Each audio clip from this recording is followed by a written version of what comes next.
Welcome back to the 30-Day Skincare Challenge, and today we're talking all things vitamin C and why you need it in your skincare routine.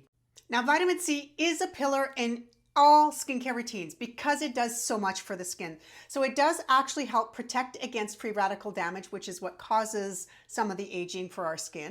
And although it is not an SPF, when used during the day, it actually does help against sun protection. So vitamin C is critical for that.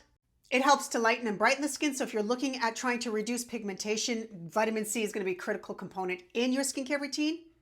And again, for aging skin, it does help to stimulate collagen production. It is one of the components in there. So definitely you want a vitamin C in your skincare routine. The trick is which one's the best for you, because they're not all the same.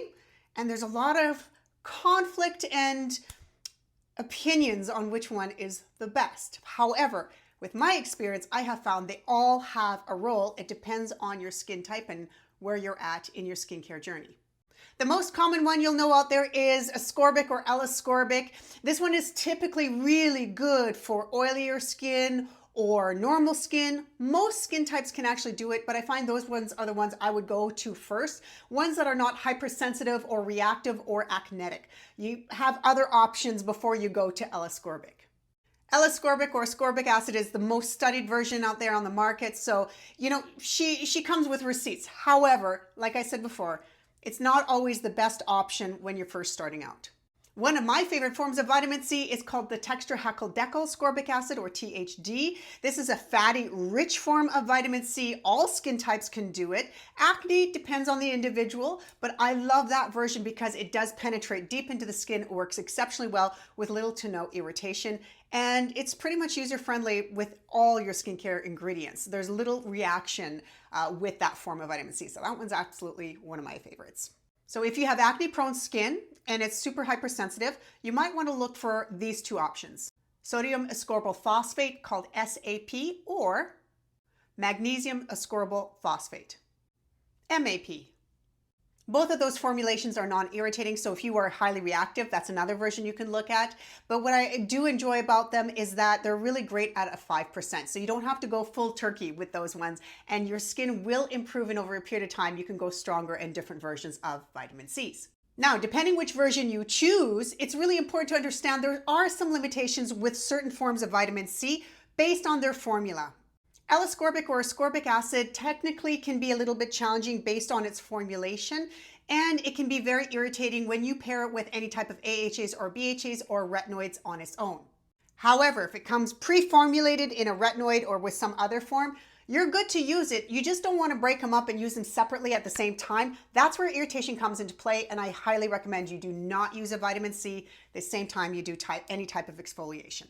Because nobody wants to have irritated skin, you have to stop everything and start right back fresh again. So let's just avoid it and do our exfoliations on another day. This is one of the primary reasons why I don't like using toners that have AHA or BHA in it, because there is that possibility of having that kind of reaction. And like I said, nobody wants that. When it comes to a good form of vitamin C, please understand too that cost doesn't always reflect what it can do for you. And in my humble opinion, looking at all the incredible versions out there, I don't know if you need to spend $200 on a vitamin C. You do want to put some good money down, somewhere between 80 to 100, somewhere around there, if you really want to lighten and brighten up the skin. But if you're just using her as a supporting actress, still a main pillar, but kind of more supporting, around the $80 mark is usually the norm for a good solid form of vitamin C. When you're using vitamin C during your skincare routine, typically you want to wash your face first, apply any hydrating toner or hyaluronic acid, let it completely absorb before you apply your vitamin C, because some vitamin C works better when it's on dry skin, and some vitamin C doesn't matter if the skin is slightly damp or not. Give your vitamin C a good 30 seconds to absorb, and then you can follow it up with the rest of your skincare products. And of course, I'm going to follow this up with a demo.